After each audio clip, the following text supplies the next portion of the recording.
Once upon a time, there was a prince. He lived a despicable life of comfort and sin, for his father, the king, hadn't taught him any better.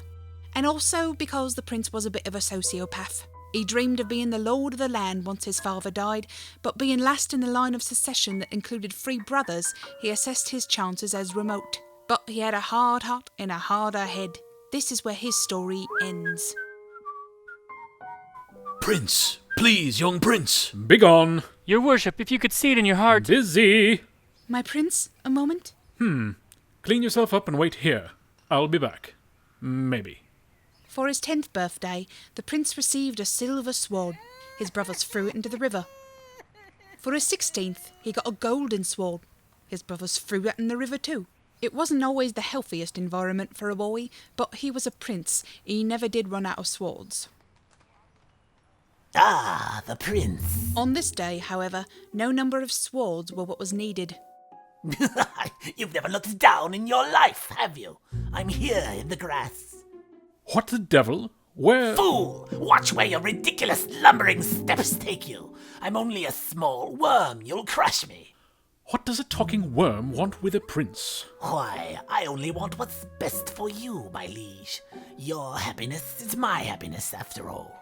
I can grant you any wish you care to speak. The prince was sceptical at first, to put it mildly. A magical wish-granting worm? How completely absurd. What better way to find out than to make a wish? Fine. Separate those girls from their clothing and I'll believe you. Of course. Nothing simpler. Not exactly what I had in mind. And yet the prince was convinced. He grew excited and stretched his imagination's legs a bit. All right. Here's a wish for you, worm. I'm all ears. My brothers have got the best horses anywhere in the kingdom, and I can never beat them in a race. I want a mount faster than any horse in the world. Truly a worthy wish.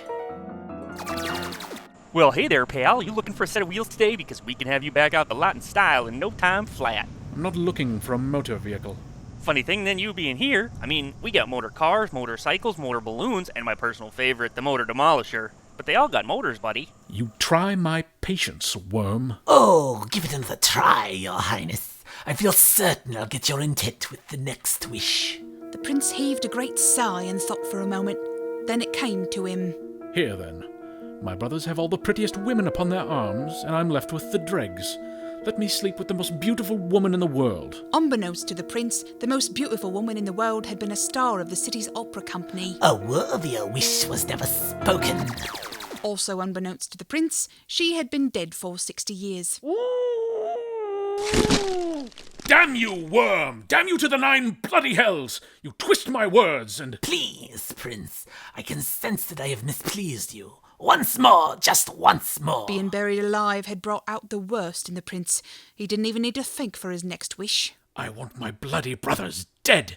Do you hear me? I need a weapon that can kill them without arousing suspicion. Can you be more specific? An invisible knife, one that causes grievous wounds at the lightest touch. Excellent, yes. And perhaps an invisible assassin to wield it. The worm shifted in its hiding spot, and the prince grew suddenly nervous.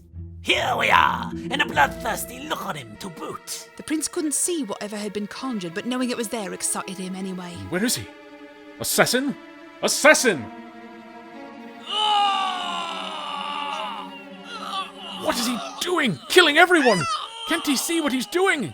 Is he blind? Well, of course he's blind. He's invisible. Light passes right through his eyes. How would he see? This perplexed the prince, who hadn't learned much science from his tutors. Don't worry, your brothers will die as well.